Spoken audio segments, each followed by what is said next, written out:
الحمد لله نحمده ونستعينه ونستغفره ونؤمن به ونتوكل عليه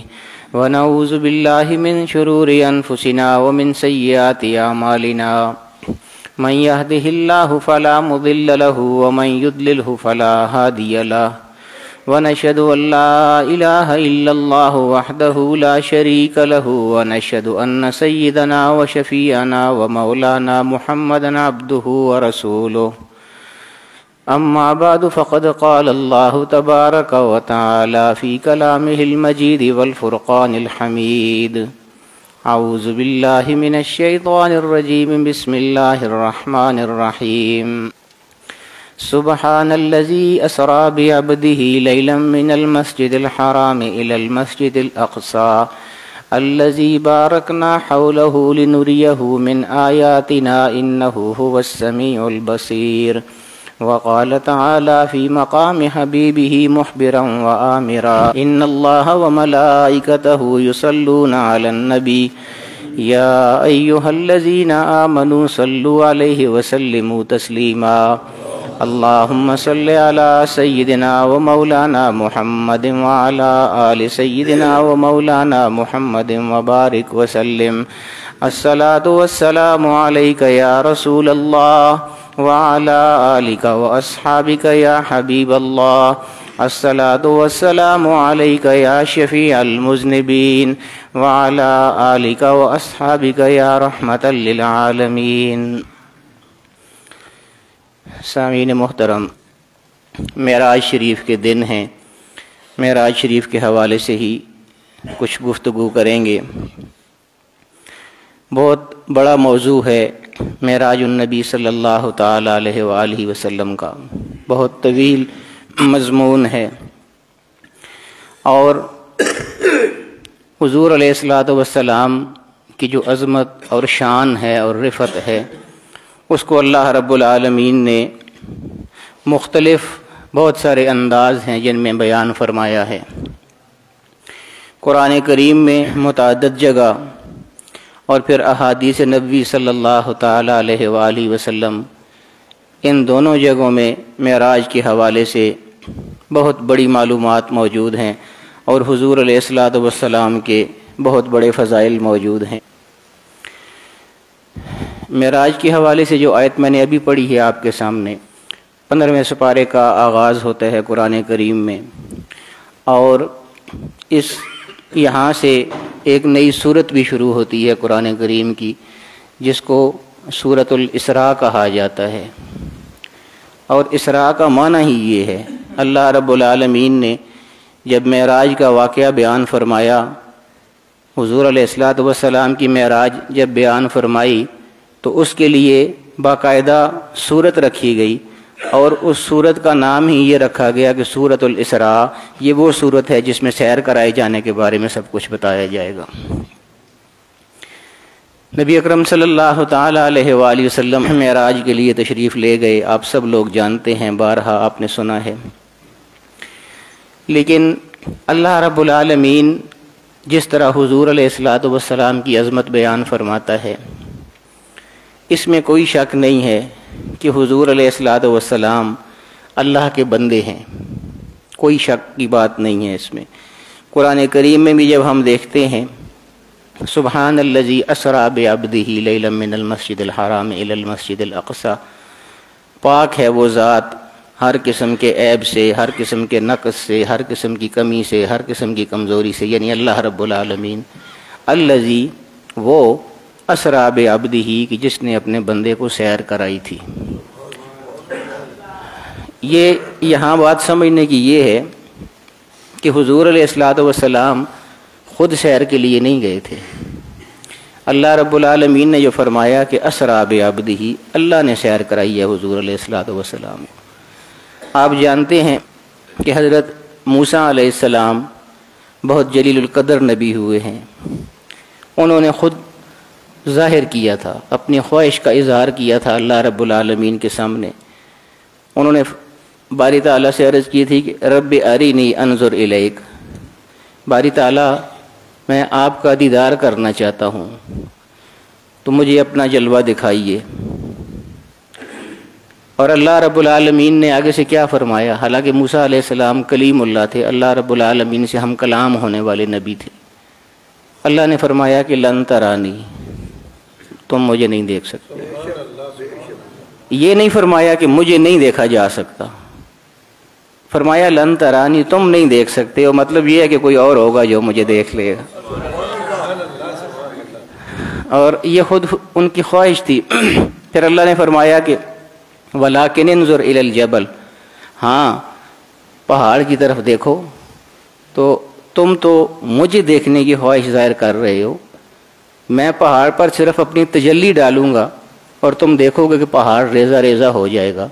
اگر پہاڑ نے میرا جلوہ، یعنی مجھے نہیں دیکھے گا پہاڑ، بلکہ میری تجلی اس پر گرے گی، میرا جلوہ اس کو نظر آئے گا پہاڑ کو، تو وہ ریزہ ریزہ ہو جائے گا۔ اور اگر ایسا ہوا کہ میں نے اپنی تجلی پہاڑ پر گرائی اور پہاڑ ریزہ ریزہ نہ ہوا، تو پھر ہو سکتا ہے کہ تم مجھے دیکھ لو۔ فلما تجلی ربہ للجبل جعلہ دکا وخر موسیٰ صعقا،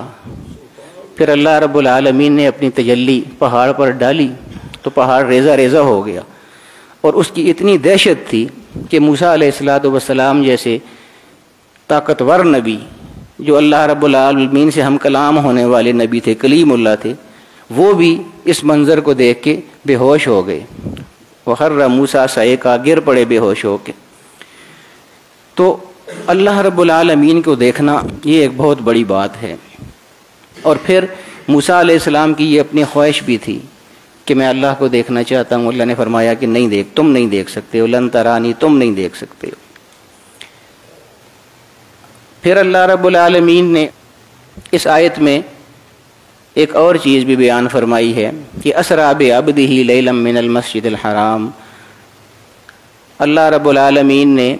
رات کے ایک حصے میں اپنے بندے کو سیر کرائی۔ تو عربی گرامر کے لحاظ سے جب کسی حرف پر دو زبریں آ جاتی ہیں، جس طرح لیلن ہے،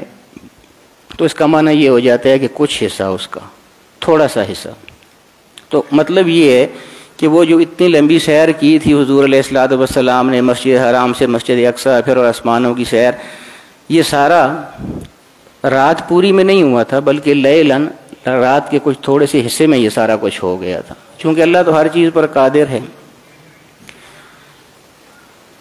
یہ جب حضور علیہ الصلوۃ والسلام نے واقعہ معراج بیان فرمایا، حضور علیہ الصلوۃ والسلام نے جب یہ واقعہ معراج بیان فرمایا کہ میں اس طرح اللہ رب العالمین نے مجھے راتوں رات سیر کروائی ہے آسمانوں کی،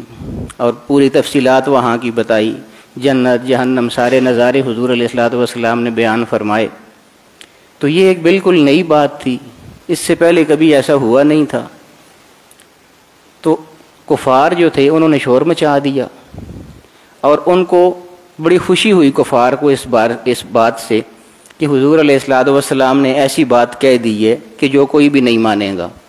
یعنی ان کے نزدیک یہ ان کی کامیابی تھی کفار کی کہ حضور سے ایک ایسی بات ہو گئی ہے کہ جس کو کوئی بھی شخص نہیں مانے گا، تو ہم اب جو حضور علیہ الصلوۃ والسلام کی طرف راغب ہو رہے ہیں لوگ، ان کو منع کر سکیں گے، روک سکیں گے۔ چنانچہ ابو جہل حضرت صدیق اکبر رضی اللہ تعالی عنہ کے گھر کی طرف گیا صبح، رات کو حضور نے یہ دیکھا تھا، صبح حضور نے بیان فرمایا، تو ابو جہل نے فوراً ابو بکر صدیق رضی اللہ تعالی عنہ کے گھر کی طرف دوڑ لگا دی۔ وجہ یہ تھی کہ وہ یہ جانتا تھا کہ حضور علیہ الصلوۃ والسلام کا ساتھ دینے والوں میں سب سے زیادہ ابو بکر صدیق رضی اللہ تعالی عنہ، وہی ان کے سب سے بڑے حامی ہیں، وہی ان کا ساتھ دینے والے ہیں، تو اگر ان کو یہ بات پہنچا دی جائے کہ ایسی بات وہ کہہ رہے ہیں، تو ہو سکتا ہے کہ ان کے دل میں شک آ جائے، اور وہ جو لوگوں کو ان کی طرف راغب کرتے ہیں تو وہ اس بات سے باز آ جائیں، لوگوں کو راغب کرنا چھوڑ دیں۔ اس خیال سے وہ حضرت ابو بکر صدیق رضی اللہ تعالیٰ عنہ کے گھر کی طرف چلا گیا، دروازہ کھٹکھٹایا، حضرت ابو بکر صدیق رضی اللہ تعالیٰ عنہ باہر نکلے۔ ابو جہل نے کہا کہ پتہ ہے کہ تمہارا، ہاں پہلے اس نے اس طرح پوچھا ابو جہل نے کہ یہ بتاؤ کہ اگر کوئی آدمی یہ کہے کہ میں ایک ہی رات میں مسجد حرام مکہ مکرمہ سے بیت المقدس مسجد اقصیٰ گیا ہوں اور واپس بھی آ گیا ہوں، تو تو کیا تم مان لو گے یہ بات؟ اب مکہ سے مسجد اقصیٰ تک 1 مہینہ لگتا تھا جانے کا اس وقت، یہ نہیں سواری کے ذریعے جانے، سواری پر بھی جائیں تو 1 مہینے کا سفر تھا۔ اس نے کہا ابو جہل نے کہ اگر کوئی یہ کہے کہ میں راتوں رات مسجد اقصیٰ تک گیا بھی ہوں اور واپس بھی آیا ہوں تو کیا تم یہ مان لو گے؟ حضرت ابوبکر صدیق نے فرمایا کہ نہیں، میں نہیں مانوں گا یہ بات، کیونکہ یہ بات ماننے والی ہے ہی نہیں ہے، عقل سے ہی بعید ہے، یہ بات ممکن ہی نہیں ہے کہ کوئی آدمی ایک ہی رات میں مسجد اقصیٰ تک جائے بھی اور واپس بھی آ جائے۔ ابو جہل نے کہا کہ تمہارا جو دوست ہے وہ یہ بات کہتا ہے کہ راتوں رات میں مسجد حرام سے مسجد اقصیٰ تک گیا ہوں اور واپس بھی آ گیا ہوں، تو تمہارے خیال میں تو یہ ممکن نہیں ہے، تو پھر اس کو تم کیا کہو گے؟ حضرت ابوبکر صدیق نے فرمایا کہ تم نے یہ پوچھا تھا کہ اگر کوئی کہے تو یہ بات ہو سکتی ہے کہ نہیں، اور جس کا تم کہہ رہے ہو کہ وہ کہہ رہے ہیں وہ کوئی تو نہیں ہے، وہ تو اللہ کا حبیب ہے۔ وَمَا يَنْطِقُ عَنِ الْهَوَىٰ إِنْ هُوَ إِلَّا وَحْيٌ يُوحَىٰ، وہ تو اپنی طرف سے بولتا ہی کچھ نہیں ہے، وہ تو وہ بولتا ہے جو اللہ رب العالمین اس کی طرف وہی بھیجتا ہے۔ نعرہ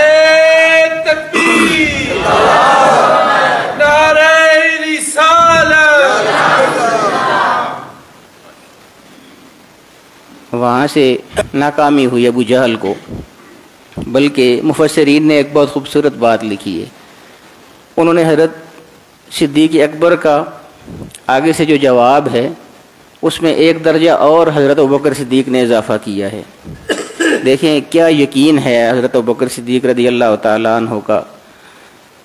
یعنی اس نے تو یہ کہا تھا کہ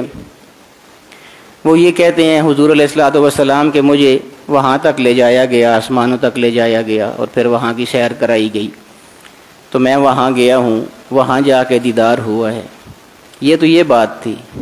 حضرت ابوبکر صدیق رضی اللہ تعالیٰ عنہ نے آگے سے فرمایا کہ یہ تو تھوڑی بات ہے، اگر وہ یہ کہتے ہیں کہ ان کو وہاں پر لے جایا گیا ہے اس سیر کے لیے اور اس دیدار کے لیے، تو یہ تو چھوٹی بات ہے، اس سے اگلی بات بھی اگر تم کہہ دیتے تو میں اس پہ بھی تمہیں کہتا کہ وہ ٹھیک کہہ رہے ہیں۔ اور اگلی بات کیا ہے؟ اگلی بات یہ ہے کہ یہ تو تم یہ کہہ رہے ہو کہ وہ یہ کہہ رہے ہیں کہ میں وہاں پر جا کے دیدار میں نے کیا ہے، اگر تم یہ کہتے کہ وہ یہ کہہ رہے ہیں کہ اللہ رب العالمین نے یہاں آ کے مجھے اپنا دیدار کروایا ہے تو میں اس کی بھی اسی وقت تصدیق کر دیتا۔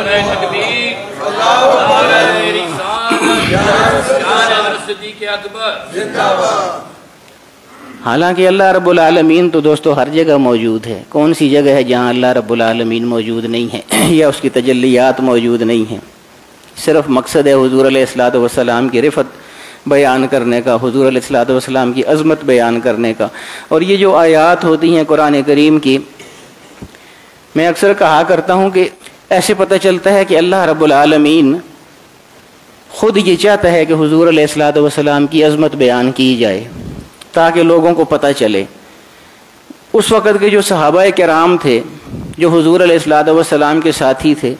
ان کے سامنے تو حضور علیہ الصلوۃ والسلام کی حیات مبارکہ موجود ہوتی تھی، وہ تو روز ایسے مناظر دیکھتے تھے، معجزات ہوتے تھے، ساری چیزیں وہ دیکھا کرتے تھے۔ لیکن آج 1400 سال کے بعد ہم لوگ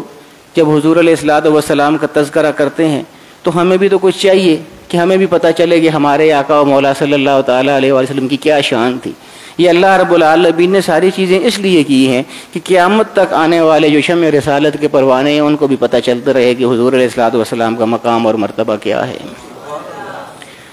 ورنہ اگر صرف مقصد یہ ہوتا کہ حضور علیہ الصلوۃ والسلام کا مرتبہ بیان کرنا ہے تو وہ اس زمانے کے ساتھ خاص ہوتی بات۔ ہمیں یہ باتیں اسی لیے بتائی گئی ہیں کہ ہمیں بھی یہ پتہ چلے کہ حضور علیہ الصلوۃ والسلام کا مقام اور مرتبہ بیان کرنا نہ صرف یہ کہ یہ اچھی بات ہے بلکہ یہ اللہ رب العالمین کی بھی سنت ہے۔ اور جب ہم حضور علیہ الصلوۃ والسلام کی عظمت بیان کر رہے ہوتے ہیں، صحیح عظمتیں جو ہیں وہ جب ہم بیان کر رہے ہوتے ہیں تو پھر اللہ رب العالمین اس سے خوش بھی ہوتا ہے اور اللہ رب العالمین ہم سے راضی بھی ہوتا ہے۔ اللہ رب العالمین نے حضور علیہ الصلوۃ والسلام کو بلایا وہاں پر۔ انسان کی جو تخلیق ہے، ہماری جو تخلیق ہے، یہ اس کو کہتے ہیں عناصر اربع، یعنی 4 عناصر ہیں جن سے انسان بنا ہے۔ ان میں ایک پانی ہے، ایک آگ ہے، ایک مٹی ہے اور ایک ہوا ہے۔ یہ 4 عناصر ہیں جن سے انسان کی تخلیق ہوئی ہے۔ یہی وجہ ہے کہ آپ دیکھیں ان میں سے کوئی ایک جز بھی انسان کے جسم سے نکل جائے تو انسان زندہ نہیں رہتا۔ مثال کے طور پر آپ اس طرح دیکھیں کہ انسان کے جسم سے اگر پانی نکال دیا جائے، آپ دیکھتے رہتے ہیں جب بھی پانی کی کمی ہوتی ہے جسم میں انسان بیمار ہو جاتا ہے۔ یہ اسپتالوں میں جو ڈرپ لگائی جاتی ہے یہ کیوں لگائی جاتی ہے؟ انسان کی جو جسم کے اندر جو پانی کی کمی ہوتی ہے اس کو پورا کرنے کے لیے لگائی جاتی ہے۔ یعنی انسان پانی کے بغیر زندہ نہیں رہ سکتا، کوئی بھی انسان ہے، بشر ہے، وہ پانی کے بغیر زندہ نہیں رہ سکتا۔ اسی طرح آگ ہے، آگ سے مراد تپش یا حرارت، یہ بھی انسان کے اندر شامل ہے۔ اگر انسان کے اندر سے حرارت نکال دی جائے، صرف انسان یہ ہمارا خون جو گردش کر رہا ہے یہ حرارت کی وجہ سے کر رہا ہے، تو ہمارے جسم میں حرارت بھی موجود ہے۔ ہمارے جسم سے اگر حرارت نکل جائے تو ہم زندہ نہیں رہ سکتے، انسان حرارت کے بغیر بھی زندہ نہیں رہ سکتا۔ اسی طرح ہوا کو آپ دیکھ لیں، آپ جانتے ہیں کہ ہوا یہ کتنی ضروری ہے انسان کے لیے۔ آپ مشاہدہ کرتے رہتے ہیں، کسی پہاڑ پہ آپ چلے جائیں، کسی بلندی پہ چلے جائیں، یہ نتھے گلی مری وغیرہ لوگ جاتے ہیں تو سانس پھول جاتا ہے انسان کا۔ وہ کیوں پھول جاتا ہے کہ وہاں آکسیجن کی کمی ہو جاتی ہے۔ یعنی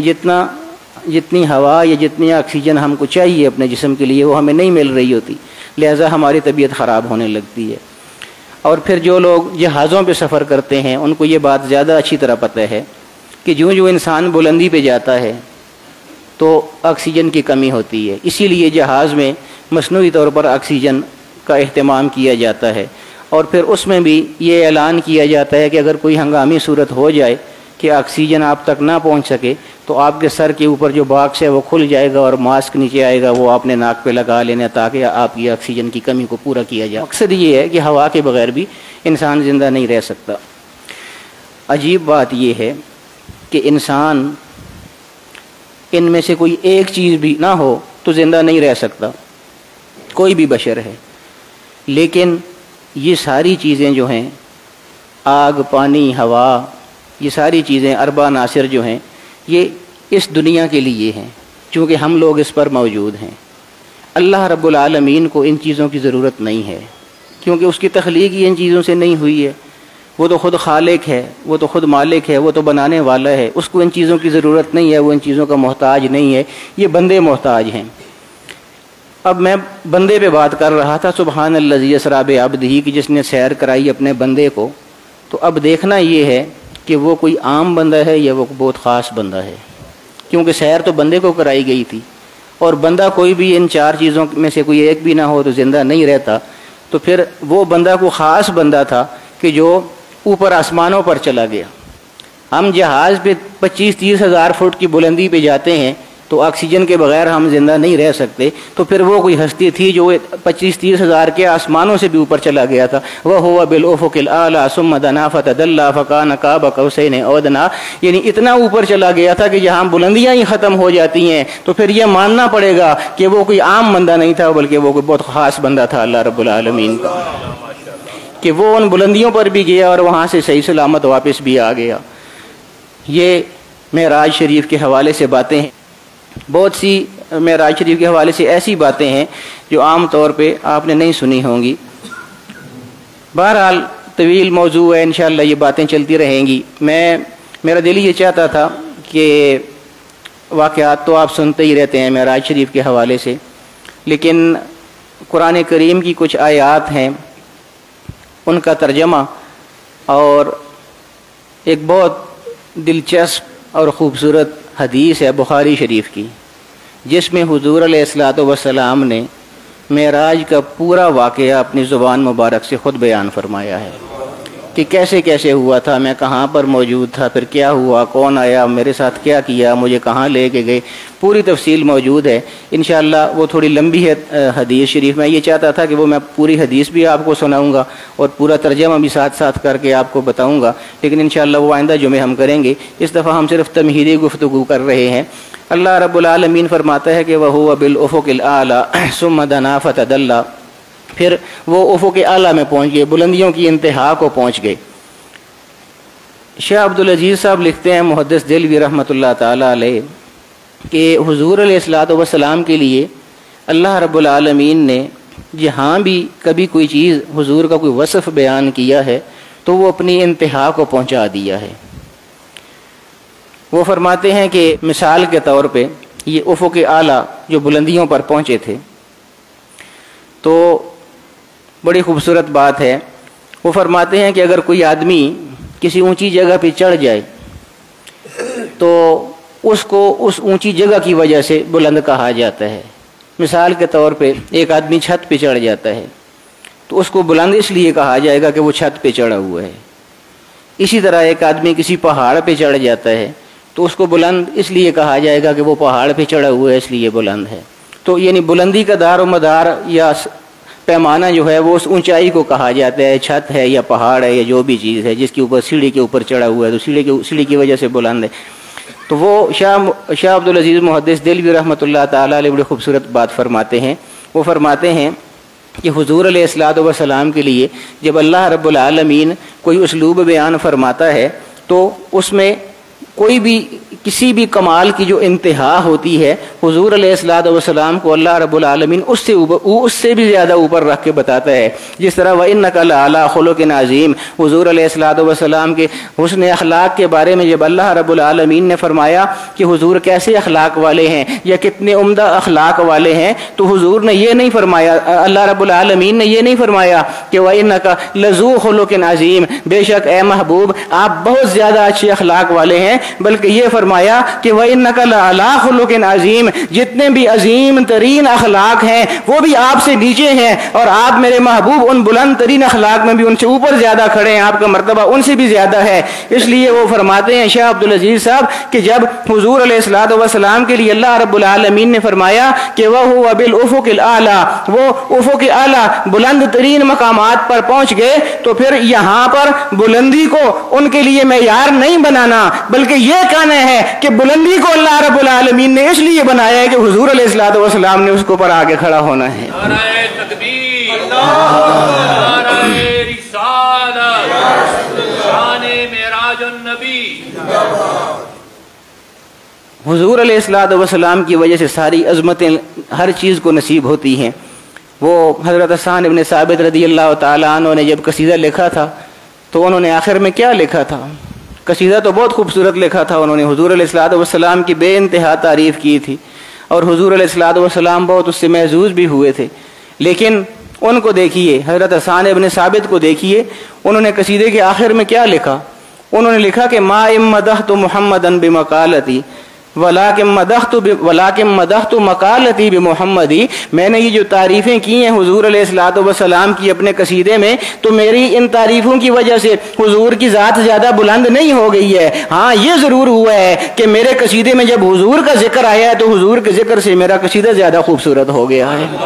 اور یہی بات اللہ رب العالمین قرآن کریم میں فرماتا ہے کہ لا اقسم بہذا البلد وانت حل بہذا البلد، اللہ رب العالمین نے جب اپنے شہر کی قسم اٹھائی تھی تو اس لیے نہیں اٹھائی تھی کہ وہاں پر مکہ کعبہ شریف موجود ہے، وہاں صفا مروہ موجود ہے، وہاں سعی ہوتی ہے، زمزم موجود ہے، کتنی چیزیں ہیں وہاں، لیکن کسی چیز کی اللہ رب العالمین نے قسم نہیں اٹھائی۔ قسم اٹھائی تو کس بات کی اٹھائی؟ اس زمین کی اٹھائی جس پر مصطفیٰ علیہ الصلوۃ والسلام کے تلوے لگتے تھے، آپ کے قدم مبارک لگتے تھے۔ فرمایا لا اقسم بہذا البلد وانت حل بہذا البلد، اے محبوب اس معزز شہر کی قسم اس لیے نہیں اٹھا رہا ہوں کہ کعبہ یہاں پر موجود ہے، یہ صفا مروہ موجود ہے، یہ زمزم موجود ہے، بلکہ اس لیے اٹھا رہا ہوں کہ میرے محبوب تو اس میں موجود ہے۔ نعرہ تکبیر، نعرہ رسالت۔ تو یہ انشاءاللہ معراج شریف کے حوالے سے اور حضور علیہ الصلوۃ والسلام کی عظمت کے حوالے سے ہماری انشاءاللہ باتیں چلتی رہیں گی۔ اگلے جمعے کو میں انشاءاللہ آپ کو قرآن کریم کی وہ آیات بما ترجمہ اور احادیث، خاص طور پر وہ حدیث بخاری شریف کی جو حضور علیہ الصلوۃ والسلام نے خود اپنی زبان مبارک سے بیان فرمائی ہے، پوری حدیث تفصیل کے ساتھ موجود ہے۔ انشاءاللہ میں اگلے جمعے وہ بھی آپ کو پوری حدیث سناؤں گا اور اس کا ترجمہ بھی بتاؤں گا۔ اللہ رب العالمین حضور کی رفعت ہم سب کو نصیب فرمائے۔ وآخر دعوانا الحمدللہ رب العالمین۔